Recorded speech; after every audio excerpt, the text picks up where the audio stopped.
Gracias por sintonizarnos a través de Plataforma Electoral. Esto es Entérate, un espacio de difusión de las actividades institucionales, académicas y de actualización del Tribunal Electoral del Poder Judicial de la Federación.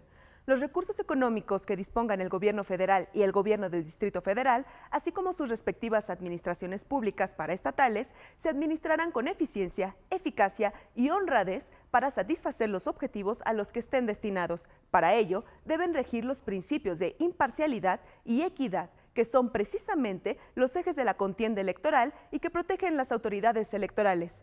Los expertos continúan con interesantes disertaciones al respecto en el seminario Nuevos Tiempos Electorales. Agradeceremos el favor de su atención a la continuación de la mesa denominada Aplicación Imparcial de Recursos Públicos bajo la responsabilidad de servidores públicos y equidad en la competencia entre los partidos políticos. Adelante. Por supuesto, es decir, el hecho de que se reporte que el señor gobernador o la fracción parlamentaria han presentado cierta iniciativa, ha inaugurado un puente, pues eso ya no es promoción personalizada, eso es derecho a la información, ¿verdad? No toda propaganda institucional que de alguna manera utilice la imagen o el nombre de un servidor público puede catalogarse como infractora del artículo 134 constitucional. Porque es menester que primero se determine si los elementos que en ella se contienen constituyen verdaderamente una vulneración a los principios de imparcialidad y equidad de los procesos electorales. Y hay 4 o 5 precedentes aquí de la Sala Superior que sostienen esta cuestión. Promoción personalizada prohibida por el artículo 134, característica esencial para tenerla por actualizada. Esto se deriva de las resoluciones del RAP 43 del 2009 y del RAP 150 del 2009. Para que sea una violación del 134 se requiere que tienda a promocionar velada o explícitamente al servidor público, destacando su imagen, cualidades o calidades personales, logros políticos y económicos, partidos de militancia, creencias religiosas, antecedentes familiares, etcétera, asociando los logros de gobierno con la persona, más que con la institución y el nombre, y las imágenes se utilicen en apología del servidor público. Promoción personalizada de servidores públicos, elementos específicos que se deben acreditar para tenerla por actualizada. Todas estas tesis, creo yo, que bien interpretadas podrían ser contenido de artículos o disposiciones específicas, porque ya están sustentadas por 2 o 3 o más precedentes de la Sala Superior. Debe de haber una referencia a expresiones vinculadas con el sufragio y que sus mensajes tiendan a la obtención del voto popular. Hay que cuidar la libertad de expresión también de los servidores públicos. Todos tenemos derecho a tener ciertas opiniones, pero hay que ser muy cautos de que esas opiniones no vayan o en contra de un partido, de un candidato, o solamente sean a favor de algún otro candidato. Los funcionarios públicos no están impedidos para asistir en días inhábiles. Bueno, es una tesis que ya ni modo tendré que aceptar, ¿verdad? Pero aquí, por ejemplo, queda algo muy interesante. Es decir, en un estado maravilloso, en donde se pidió licencia para que en un día hábil pudiera un funcionario asistir a una comida, ¿no? Se consideró que no, que la regla era que fuera día inhábil, ni más ni menos. Y quizá, bueno, eso da certeza a la resolución y al precedente, pero bueno, yo pienso que tampoco hay que ser tan estrictos, porque, por ejemplo, vamos a extender los días a las horas también. Si a las 10 de la noche o a las 11 puede haber un mitin, alguna cosa nocturna, confesable, claro, no confesable, sino y pudiera haber la participación de este servidor público, pues estamos diciendo que bueno, es que es un día hábil, sí, bueno, pero ya es otra cosa, ¿verdad? Ya es una hora no laborable, vamos a exceptuar ese principio, o pidió licencia al Congreso y el Congreso se la autorizó, pues yo creo que se convierte en día inhábil, no tiene licencia. Tuvimos el caso de unos miembros de un ayuntamiento, de un miembro de un ayuntamiento o dos, en donde en un día hábil se argumentó que ellos habían pedido licencia, pero no habían pedido licencia, sencillamente habían informado que ese día no iban a asistir al cabildo y fueron ese día, en ese momento, fueron a un acto proselitista. Pero ahí fue porque se dijo que la petición o la licencia no la habían consumado, que sencillamente habían informado al cabildo, pero no habían esperado que el cabildo les autorizara a ausentarse. Pero cuando hay una licencia debidamente otorgada, con premura si se quiere, pero vaya, debidamente otorgada, yo creo que pues ese día se convierte en inhábil. Pero no se lo digas a Salvador, por favor.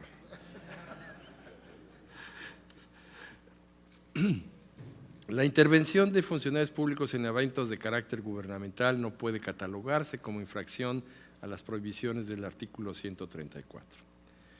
No se actualiza por la sola publicación de notas informativas en medios de comunicación respecto de los actos en que participó el servidor público, es decir, no se actualiza la promoción personalizada, según el RAP 69. En fin, y hay una serie de varios principios derivados aquí, todos ellos los voy a trabajar, y los vamos a trabajar, ¿verdad, Noé?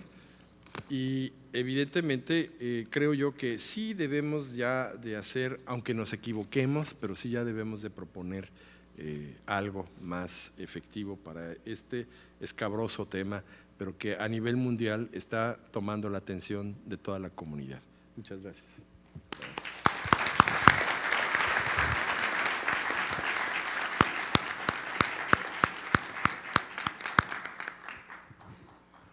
Bueno, pues le damos las gracias cumplidas, señor magistrado Manuel González Oropeza, por su brillante exposición sobre la necesidad de expedir una ley reglamentaria del artículo 134 de naturaleza general y que se podrá complementar con leyes locales también.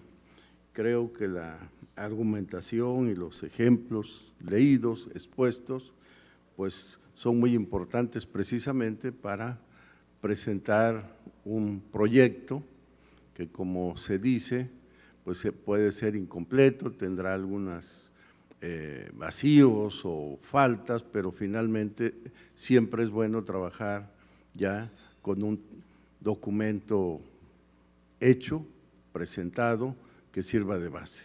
Bueno, y de acuerdo al programa que me dieron, y como estamos perfectamente cumplidos, son las 2 y esto termina a las 2:15, bueno, pues tenemos 15 minutos por si alguno de los asistentes, compañeros magistrados, quiere tomar la palabra y formular alguna pregunta.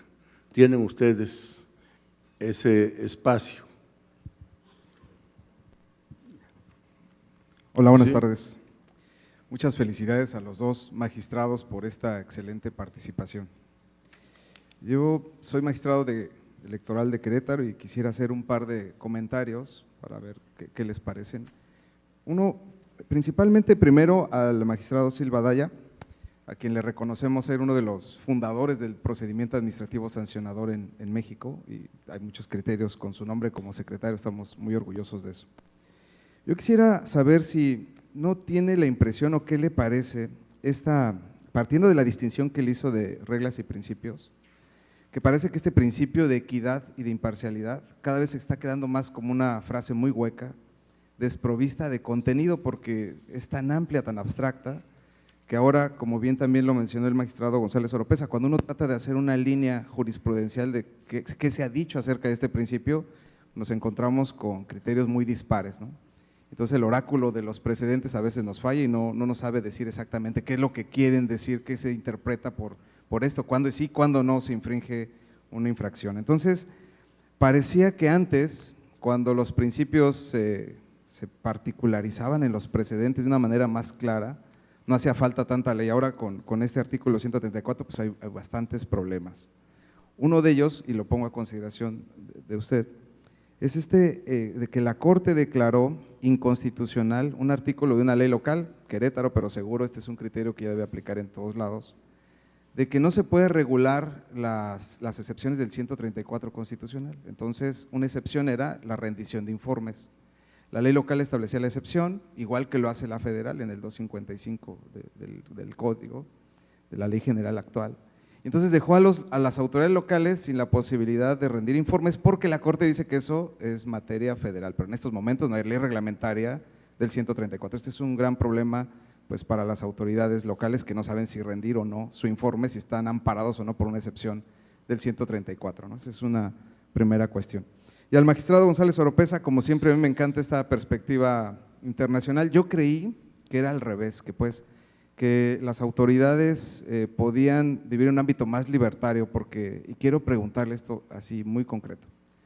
Detrás de la prohibición de usar recursos públicos, incluso inmateriales, que me parece muy interesante, también hay otros derechos fundamentales que no sé cómo se han balanceado y eso me gustaría saber en este ámbito libertario. Yo también pensaba que era mejor administrar esta realidad que prohibirla, ¿no? Nada más hay de dos, o somos prohibicionistas y prohibimos que los políticos sigan siendo políticos una vez que tienen un cargo público, y eso me parece un despropósito, contrafáctico, pero una vez que uno decide ser prohibicionista, porque creo que esa es la tendencia, al menos en la escala más alta de las categorías, uno se pregunta, ¿qué pasa con los otros derechos, ¿no? Uno es el derecho a saber, no solo con los informes de los servidores públicos, sino también quiero saber como ciudadano, hablo como ciudadano, ¿a qué se dedica este señor que es mi gobernador, mi presidente? ¿Qué hace ideológicamente en sus horarios libres? Porque los debe tener, también tiene el derecho humano al esparcimiento, me imagino que no le vamos a eliminar todos sus derechos.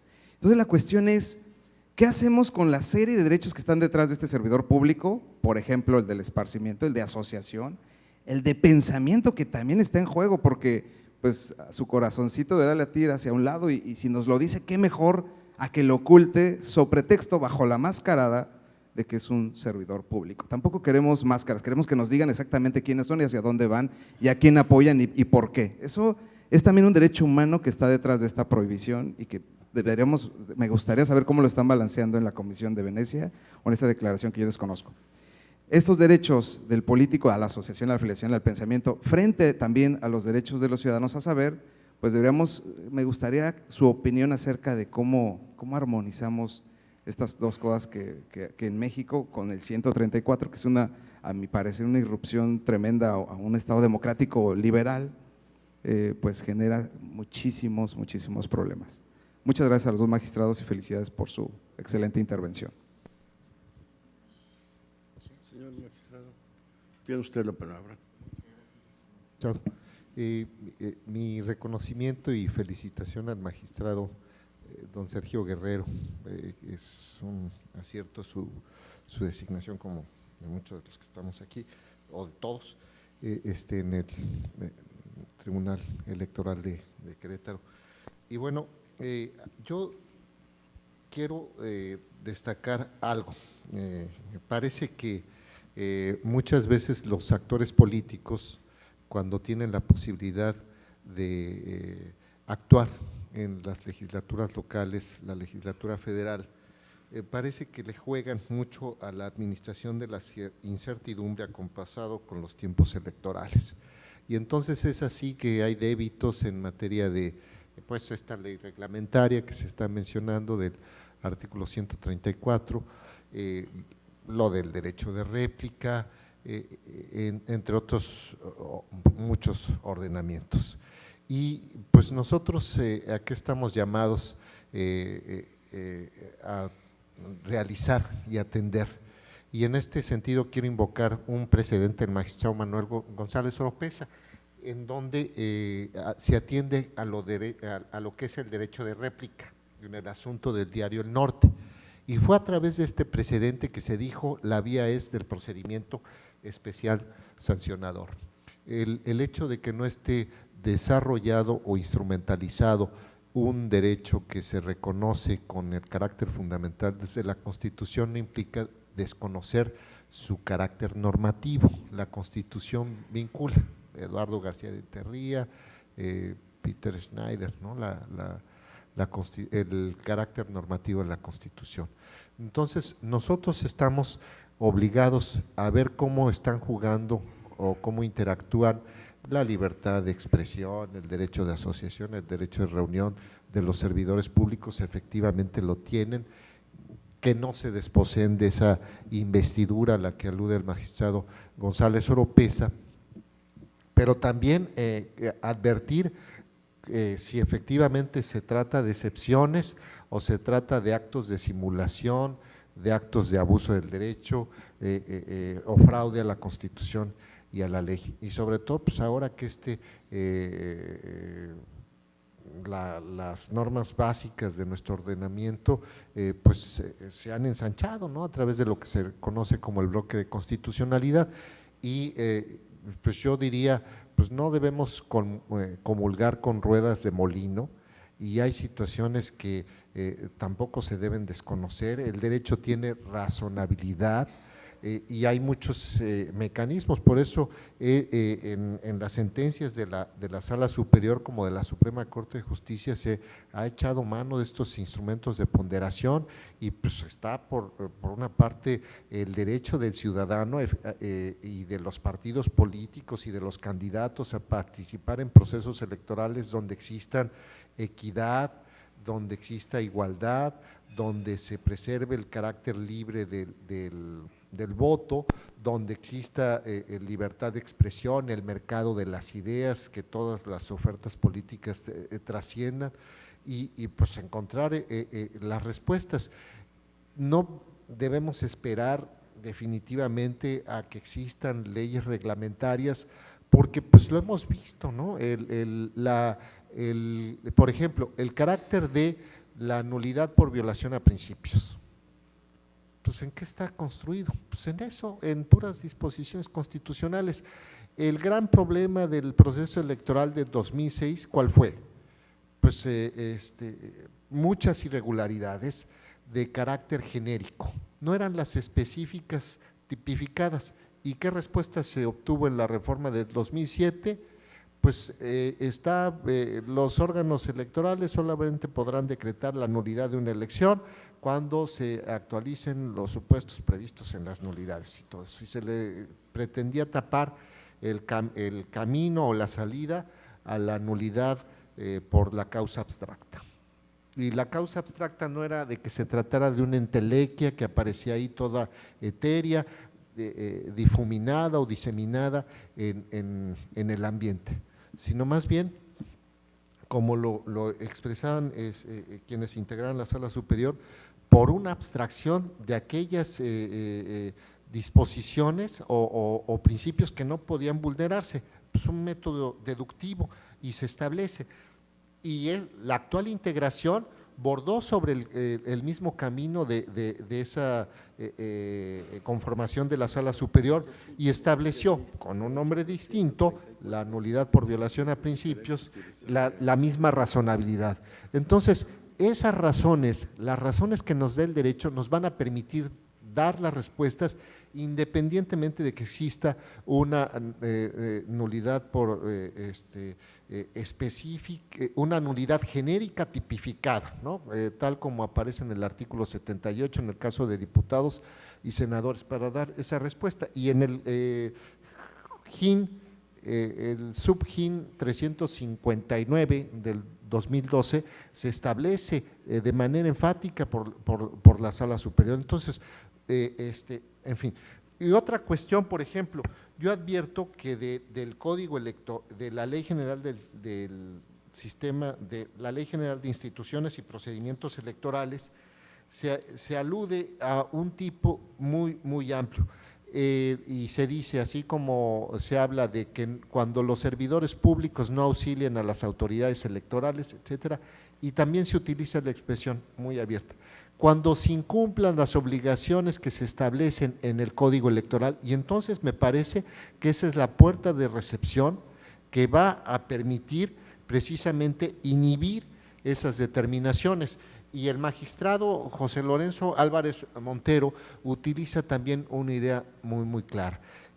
El juez fundamental, que es el que se ejerce a través del control social o también conocido como control ciudadano o no institucionalizado, es el que también va a censurar esas conductas y definitivamente las va a inhibir. Y parece que a veces es el más efectivo, ¿no? A través de estos monitoreos, de esta denuncia pública que se hace de aquellos actos por parte de los servidores públicos que podrían tipificarse como simulación, abuso del derecho y fraudes a la Constitución. Gracias.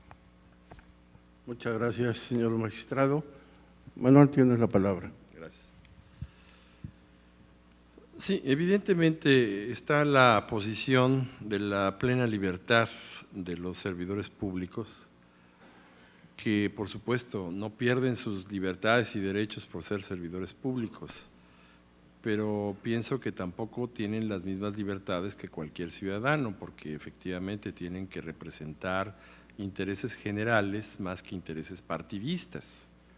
Cuando alguien es electo, el mismo diputado o senador, es decir, él está cumpliendo un mandato constitucional de representación política y desafortunadamente pues los partidos se han apropiado hasta en esos aspectos en donde los hacen o los consideran verdaderos emisarios del partido. Y entonces ya la representación política clásica pues ya se pierde porque es representación de intereses partidistas. Entonces, siento que esos intereses partidistas no pueden permear el ejercicio de las funciones públicas, no pueden permear para que un servidor público utilice el presupuesto, utilice los recursos para favorecer los intereses partidistas. De esa manera, su libertad de expresión, su libertad de reunión, pues está limitada porque hay un aspecto preventivo que tenemos nosotros que cuidar, que es que no intervenga en un proceso en el cual pueda destruir el equilibrio que debe de haber entre las distintas fuerzas políticas. De hecho, la resolución alemana de 1977 parte de la base de que el funcionario, el servidor público, tiene por su respetabilidad de investidura, tiene un área de influencia muy importante sobre el electorado, sobre la ciudadanía. Cuando alguien habla con una investidura de esa naturaleza, pues hay alguien que lo está escuchando y que lo va a atender. Pues digamos, es la legitimación de todo gobierno. Entonces, su opinión, su conducta es de gran impacto. Por eso creo yo que sí la Constitución restringe estos derechos y yo no los juzgaría incompatibles con el régimen de libertades fundamentales, porque el artículo 1 de nuestra Constitución establece que todos los ciudadanos, entre ellos los servidores públicos, tenemos los derechos, pero solamente podrán ser restringidos en los términos de la Constitución. Si la Constitución establece el 134, pues ese es el régimen que hemos adoptado. Hay otros lugares en donde no. Digo, la verdad, en Estados Unidos, que es la cuna de la primera enmienda y de la libertad de expresión y todo eso, la verdad yo creo que hay abusos que nosotros no cometemos, por ejemplo, el financiamiento irrestricto en las campañas, ¿no? Citizens United, o el que yo presencié en la elección del 2008, como un grupo político el día anterior a la elección organizó toda una estrategia de difusión de Twitter y de llamadas telefónicas y todo, manifestando que si ganaba el presidente Obama, pues la invasión de Cuba a Estados Unidos iba a ser inminente. Bueno, no sé qué iba a pasar, ¿verdad? Quizá podrían tomar una parte de Miami, pero nada más. El hecho es de que sí, la gente reaccionó y todo el mundo comentaba, ¿y qué va a pasar si se va a votar por él? Entonces, son cosas que verdaderamente… O ahora, acabo de estar en Moldavia en la observación electoral y el Partido Socialista prosoviético tenía espectaculares en todos los cruceros que dirigían hacia los centros de votación. Y bueno, yo creo que por eso ganó el 21% de la votación ese partido, la verdad. Pero afortunadamente no logró ganar todo el gobierno en el Parlamento.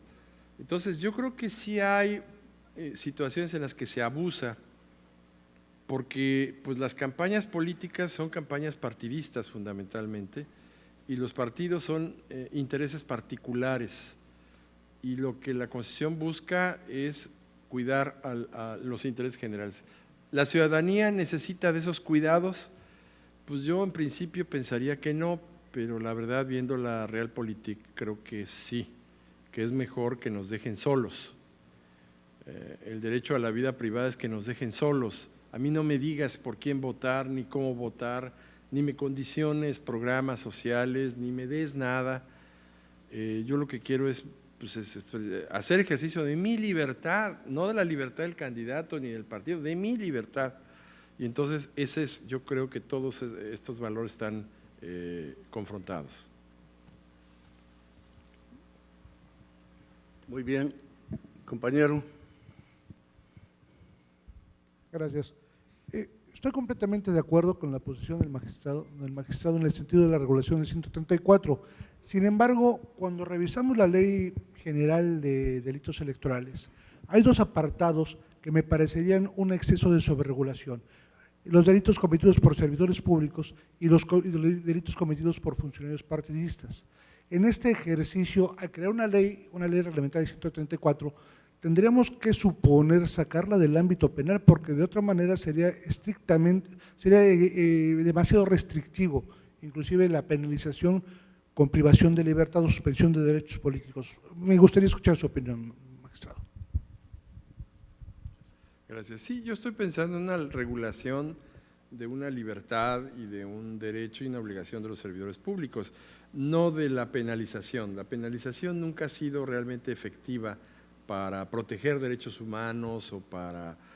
yo creo que es sencillamente determinar hasta dónde puede llegar el ejercicio de esa libertad de expresión en las campañas, de esa libertad de expresión de los servidores públicos que tienen, y poner ciertas restricciones y en todo caso prever sanciones administrativas. En el proyecto me reduzco exclusivamente a las sanciones administrativas y preveo la posibilidad de una responsabilidad política para ciertos funcionarios, pero nada más. ¿Alguna persona? Sí. Buenas tardes, Óscar Calixto de San Luis Potosí.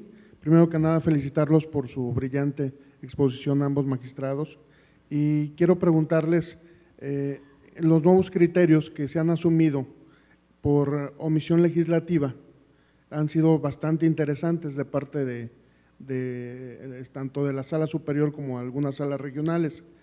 ¿Creen ustedes que en algún momento estos criterios de omisión legislativa podrían ayudar a que aquellas normas, como es la reglamentación que propone el magistrado Manuel González Oropesa, que han quedado en el olvido, que han quedado en el congelador por alguna vez comodidad incluso de algunos partidos políticos, si esta omisión legislativa podría ayudar en algún momento a sacar adelante estas reformas que son necesarias?